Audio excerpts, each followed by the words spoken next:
السلام علیکم ورحمۃ اللہ وبرکاتہ۔ ربی اشرح لی صدری ویسر لی امری واحلل عقدۃ من لسانی یفقہوا قولی۔ ربی زدنی علما۔ نحمدہ ونصلی علی رسولہ الکریم، اما بعد فاعوذ باللہ من الشیطان الرجیم، بسم اللہ الرحمن الرحیم۔ اللہم فقہنا فی الدین۔ امید ہے کہ آپ سب خیریت سے ہوں گے۔ اللہ تعالیٰ آپ کی طرف بڑھنے والے ہر شر کو خیر میں بدل دے، آمین۔ قرآن صرف ایک کتاب نہیں، قرآن ایک مکمل ضابطۂ حیات ہے۔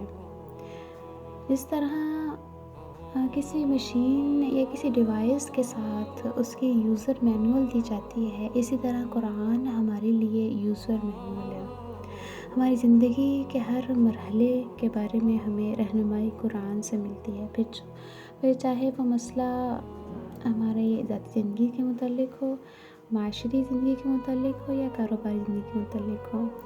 مگر مسئلہ یہاں پر پیدا ہو جاتا ہے جب ہم قرآن سے رہنمائی حاصل نہیں کرتے، ہم ڈپریس ہو جاتے ہیں، ہم اس فانی دنیا کے فانی لوگوں کی منت سماج کرتے ہیں کہ ہماری مشکل کو حل کر دیں، جبکہ ہماری مشکلات کا حل تو ہمارے گھر میں ہمارے سامنے ہے۔ مگر پھر بات یہیں پر آ جاتی ہے کہ کون اسے کھول کر دیکھے، کون اسے سمجھے۔ ہم تو اگر اسے کھولتے بھی ہیں تو روایتی انداز میں صرف مصحف سے دیکھ کر عربی میں پڑھ لیا اور بس برکت کے لیے رکھ دیا۔ قرآن طاقوں میں سجائے جانے کے لیے نہیں، قرآن دلوں میں اترنے کے لیے بنا ہے۔ اب دیکھیں، قرآن آپ کے زخموں کے لیے مرہم، آپ کی مشکلات کے لیے حل، آپ کی بیماریوں کے لیے دوا اس وقت بنے گا جب آپ قرآن کو سمجھیں گی، ٹھیک ہے؟ اگر آپ کسی کتاب کے کور کو صرف دیکھتے رہیں گے اور بار بار پڑھتے رہیں گے تو اس کتاب کا آپ کو کیا فائدہ حاصل ہوگا؟ کوئی فائدہ حاصل نہیں ہوگا۔ جب تک کہ آپ کتاب کو کھولیں گے نہیں، کھول کے اس کے ایک ایک صفحے کے ایک ایک لفظ کو اچھے طریقے سے سمجھ کر پڑھیں گے، تبھی آپ کو اس کتاب کا فائدہ حاصل ہوگا۔ اسی طرح قرآن کا فائدہ آپ کو اسی وقت حاصل ہوگا جب آپ قرآن کو سمجھ کر اس کے ایک ایک لفظ پر غور کر کے ان کی گہرائیوں میں اتر کر سمجھیں گے، تبھی آپ کو قرآن کی خوبصورتی نظر آئے گی۔ دیکھیں، اگر آپ مثال کے طور پر اگر آپ پریشان ہیں، ٹھیک ہے، تو قرآن آپ کھولیں، قرآن کہتا ہے وَاسْتَعِینُوا بِالصَّبْرِ وَالصَّلَاةِ، کہ مجھ سے مدد مانگو صبر اور نماز کے ساتھ۔ یعنی مشکلات میں اگر آپ پر کوئی مشکل آ گئی، آپ پریشان ہیں، تو اس پر صبر کریں، نمبر 1، اور نمبر 2، نماز کے ذریعے اللہ تعالیٰ سے مدد مانگیں۔ اس کے علاوہ دیکھیں، اگر آپ کسی بہت بڑی مشکل میں پھنس گئے ہیں، ٹھیک ہے، تو آپ قرآن کھولیں اور قرآن میں سبحان اللہ قصہ موسیٰ و بنی اسرائیل پڑھیں۔ مجھے نہیں معلوم آپ کی کیا پریشانی ہے۔ Keep your حاجت، your پریشانی in your mind and listen to me۔ درمیان میں موسیٰ ہے، آگے بہتا سمندر ہے اور پیچھے فرعون اور فرعون کی قوم ہے۔ کہاں جائے موسیٰ؟ کیا موسیٰ کی پریشانی بڑی ہے؟ موسیٰ علیہ السلام کی پریشانی بڑی ہے یا آپ کی پریشانی بڑی ہے؟ کیا موسیٰ علیہ السلام پریشان ہو گئے، ڈپریس ہو گئے؟ نہیں۔ کیوں نہیں؟ کیونکہ ان کا اللہ سے رابطہ مضبوط تھا، ان کا اللہ تعالیٰ پر بھروسہ مضبوط تھا۔ انہوں نے اللہ تعالیٰ پر بھروسہ کیا اور اللہ تعالیٰ سے مدد طلب کی، تو اللہ نے ان کے لیے سمندر سے راستہ نکال دیا، ٹھیک ہے؟ اسی طرح آپ دیکھیں، جب آپ پریشان ہوتے ہیں تو آپ قرآن کھولیں اور قرآن میں انبیاء علیہ السلام اور اللہ کے پیارے بندوں کے واقعات پڑھیں، سیرت پڑھیں، تو آپ کو معلوم ہوگا کہ اللہ کے بندوں پر کتنی آزمائشیں آئیں۔ میں تو کچھ بھی نہیں ہوں۔ تو ہمیں بھی اسی طرح اللہ سے رابطہ مضبوط کرنے کے لیے قرآن کو سمجھنے اور سیکھنے کی ضرورت ہے، ٹھیک ہے، تاکہ ہم بھی مشکلات اور مشکل وقت میں قرآن کا سہارا لے سکیں اور اللہ تعالیٰ کے ساتھ اپنا رابطہ مضبوط کر کے اپنے مشکلات کا حل اللہ تعالیٰ کی طرف سے تلاش کریں۔ آج سے انشاءاللہ ہم ایک نئے سفر کا آغاز کرنے جا رہے ہیں، جیسے کہ اللہ تعالیٰ قرآن پاک میں فرماتے ہیں وَاعْتَصِمُوا بِحَبْلِ اللَّهِ جَمِيعًا، کہ اللہ کی رسی کو مضبوطی سے تھام لو۔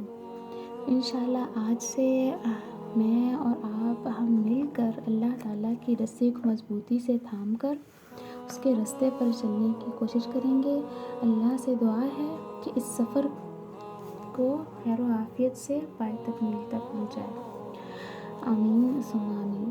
قرآن ایک ایسی کتاب ہے کہ اس کے ساتھ جو بھی جڑا، جس نے بھی اس سفر کا آغاز کیا، جو بھی اسے سمجھنے کی کوشش کرتا ہے، جو بھی اس کے ساتھ کسی قسم کا تعلق بناتا ہے، تو اللہ تعالیٰ اسے بلندیاں عطا فرما دیتے ہیں۔ یہ کتاب جو فرشتہ لے کر نازل ہوا، جو فرشتہ اس کتاب کو آپ صلی اللہ علیہ وآلہ وسلم کے پاس لے کر آیا ہے، جبرائیل علیہ السلام، انہیں تمام فرشتوں کا سردار بنا دیا گیا، سربراہ بنا دیا گیا۔ جس رات میں یہ کتاب نازل ہوئی، اس رات کو تمام راتوں میں افضل قرار دے دیا گیا، لیلۃ القدر قرار دے دیا گیا۔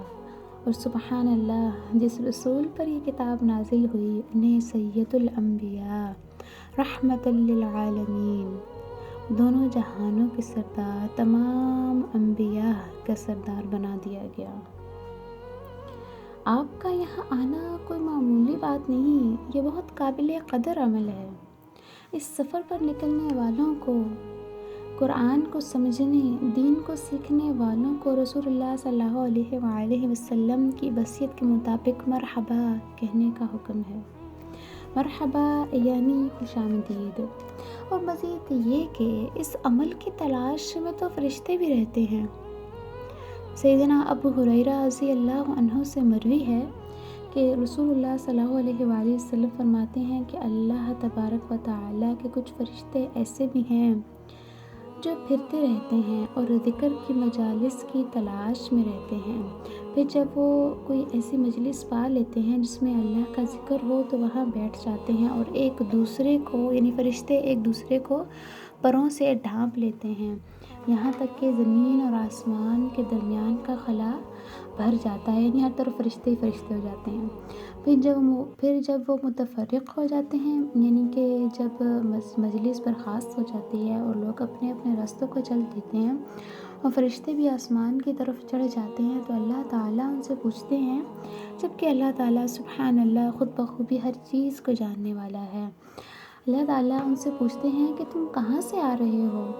فرشتے جواب دیتے ہیں کہ ہم زمین سے تیرے ان بندوں کے پاس سے آ رہے ہیں جو تیری تسبیح بیان کرتے ہیں، سبحان اللہ، تیری تکبیر بیان کرتے ہیں، تیری تحلیل و تعریف بیان کرتے ہیں اور تجھ سے سوال کرنے میں مشغول ہیں۔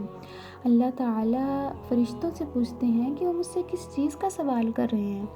فرشتے جواب دیتے ہیں کہ وہ آپ سے آپ کی جنت کا سوال کر رہے ہیں۔ اللہ تعالیٰ فرشتوں سے پوچھتے ہیں کیا انہوں نے میری جنت دیکھی ہے؟ فرشتے جواب دیتے ہیں نہیں ہمارے رب۔ اللہ تعالیٰ فرماتے ہیں کہ اگر وہ میری جنت دیکھ لیتے تو ان کی کیا کیفیت ہوتی؟ ہمارا قرآن سیکھنا، دین سیکھنا، اس کا واحد مقصد جنت کا حصول ہے، اس دنیا کی دولت و شہرت یا فائدہ نہیں، اس علم کا راستہ اللہ کا راستہ ہے۔ پھر فرشتے فرماتے ہیں کہ وہ آپ سے پناہ بھی مانگ رہے تھے۔ اللہ تعالیٰ پوچھتے ہیں فرشتوں سے کہ وہ مجھ سے کس چیز کی پناہ مانگ رہے تھے، کہ وہ کس چیز کی پناہ مانگ رہے تھے؟ فرشتے جواب دیتے ہیں کہ وہ آپ سے آپ کی جہنم کی پناہ مانگ رہے تھے۔ اللہ تعالیٰ فرماتے ہیں کہ انہوں نے میری جہنم کو دیکھا ہے؟ فرشتے جواب دیتے ہیں نہیں ہمارے رب۔ اللہ تعالیٰ فرماتے ہیں کہ اگر وہ میری جہنم کو دیکھ لیتے تو ان کی کیا کیفیت ہوتی؟ اللہم اجرنا من النار۔ پھر فرشتے کہتے ہیں کہ وہ آپ سے مغفرت بھی مانگ رہے تھے۔ اللہ تعالیٰ فرماتے ہیں یقیناً میں نے انہیں بخش دیا اور جس چیز کا وہ مجھ سے سوال کرتے ہیں میں نے انہیں عطا کر دی، اور جس سے میری پناہ مانگتے ہیں میں نے انہیں بچا لیا۔ اس پر فرشتے چونک کر کہتے ہیں کہ یا رسول اللہ، فرشتے چونک کر کہتے ہیں کہ یا ہمارے رب، اس مسجد میں، اس مجلس میں تو فلاں بہت گناہ گار شخص بھی موجود تھا جو وہاں علم سیکھنے کی نیت سے نہیں آیا تھا، صرف گزرتے ہوئے وہاں بیٹھ گیا تھا۔ تو اللہ تعالیٰ فرماتے ہیں کہ میں نے اس سے بھی بخش دیا۔ اس سے معلوم ہوتا ہے کہ وہ لوگ جو دین کی مجالس میں بیٹھتے ہیں، دین سیکھنے کے لیے، علم سیکھنے کے لیے، اللہ کی قربت حاصل کرنے کے لیے، وہ اس قدر بابرکت ہوتے ہیں کہ ان کے ساتھ والے بھی اس مجلس کی خیر سے محروم نہیں رہتے، خواہ وہ اس مجلس میں ذکر کی نیت سے نہ بھی آیا ہوں۔ قرآن اور ذکر الہی کی برکت اور خیر سے کوئی محروم نہیں رہتا۔ یہ حدیث تو، اس کے علاوہ یہ حدیث تو آپ نے سن ہی رکھی ہوگی کہ وَمَن يُرِدِ اللَّهُ بِهِ خَيْرًا يُفَقِّهْهُ فِي الدِّينِ، کہ جس کے ساتھ اللہ تعالیٰ بھلائی کا ارادہ کرتے ہیں تو اسے اللہ تعالیٰ دین کی سمجھ بوجھ عطا فرما دیتے ہیں۔ دین کو سمجھنے میں قرآن کا فہم، اسے سیکھنا، اسے سمجھنا اور قرآن کو مشعل راہ بنانا ایک بہت عظیم کام ہے، اور انشاءاللہ آج سے ہم وہ کام شروع کر رہے ہیں۔ اب میں آپ کو تھوڑی سی اس تفسیر کی ڈیٹیلز بتا دیتی ہوں کہ یہ تفسیر انشاءاللہ ہفتے میں 3 دن آیا کرے گی، اور بہت زیادہ لمبی تفسیر نہیں ہوگی کہ آپ سب لوگ بور ہو جائیں، نہیں، انشاءاللہ صرف زیادہ سے زیادہ 1 یا 2 آیات کی تفسیر ہوگی ہر ویڈیو میں، اور ہر ویڈیو تقریباً 15-16 منٹ کی ہوگی زیادہ سے زیادہ، اس سے لمبی ویڈیو نہیں ہوگی۔ تو آپ سب نے کوشش کرنی ہے کہ انشاءاللہ ہر ویڈیو کو آپ مکمل دیکھیں۔ اس کے بعد ویڈیو کے ڈسکرپشن میں انسٹاگرام کا لنک ہے، اسے آپ فالو کریں، وہاں ہر تفسیر کے جو کوئز ہوں گے اور جو کوسچنز ہوں گے تفسیر کے بارے میں وہ بیان ہوں گے، آپ انہیں سولو کیجیے گا۔ تو اس سے یہ ہوگا کہ آپ امتحان بھی ساتھ ساتھ دیں گے۔ یاد رکھیے گا، امتحان سے گھبرانا نہیں ہے، امتحان ہوتے ہی آپ کو آگے بڑھانے کے لیے، آپ کو بلندیاں عطا فرمانے کے لیے ہوتے ہیں۔ زندگی میں بھی اللہ تعالیٰ کی طرف سے جو ہم پر امتحانات اور آزمائشیں آتی ہیں، وہ ہمارے درجات کو بلند کرنے کے لیے آتی ہیں۔ تو انشاءاللہ آپ نے کوشش کرنی ہے کہ کوئی لیکچر مس نہ ہو، اور ہر لیکچر کو سننے کے بعد اسے شیئر کریں صدقہ جاریہ کے طور پر۔ جو آپ کے کوسچنز ہوں گے انشاءاللہ آپ انہیں کامنٹ باکس میں لکھ دیں، میں انشاءاللہ ان کے جواب دینے کی کوشش کروں گی، یا انسٹاگرام پر ریٹن فارم میں شائع کر دوں گی۔ اور اس کے علاوہ یہی ہے کہ اللہ تعالیٰ ہمارے اس کام میں خیر و برکت ڈالیں اور ہم سب کو اس کا اجر عطا فرمائے۔ آمین ثم آمین، وآخر دعوانا ان الحمد للہ رب العالمین۔ السلام علیکم ورحمۃ اللہ وبرکاتہ۔